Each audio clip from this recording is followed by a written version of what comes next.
কোন এক মহান ব্যক্তি কইছিল, পা যদি ফালাই না লাগে সামনে ফালাও, কারণ 5 মিনিট তোমাক টানুনে মানুষ মেলা আছে। তুমি সামান্যিক যাবা, পাশে থেকে টানুনে মানুষ মেলা আছে। গতিকে পা যদি ফালাই না লাগে সামান্যিক ফালাও।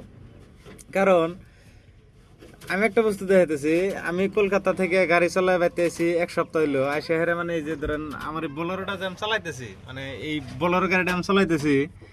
আচ্ছা, আমি সারাদিন বাড়িতে কি করি, কোনো কিছু করি না, পার্ট টাইম মানে এমনি টাইম ফ্রি টাইম আছি, বোলেরোটা চালাইতেছি, যাই কিছু পাইতেছি। তো মানুষ মেলা মানুষ আছে মানে পেশাল মারে আমাকে কয় যে বাড়িতে আইসে ছুটি, তাই হেরা তাও গাড়িটা চালান লাগে, মানে তাও বয়ে থাকো না, গাড়ি চালাও। তখন আমি তাগর কইতেছি যে যারা যারা এলাপ কয় তাদের কাছে যদি আমি 500 টাকা একটা চাই, তারা কিন্তু দেবো না, এবং কি কোনো বেড়াই দেবো না। যারা আমাকে নিয়ে বা হয়তো যারা জেলে মানুষ কয় যে মানে বাড়িতে এসে বয়ে থাকো না, তাগর যদি আজকাল মানে 500 টাকা বা হয়তো 1000 টাকা যদি চাই তাগর কাছে, তারা কিন্তু দেবো না। কিন্তু মানে মুহের যেটা সমালোচনা, এটা কিন্তু করেই থাকবো।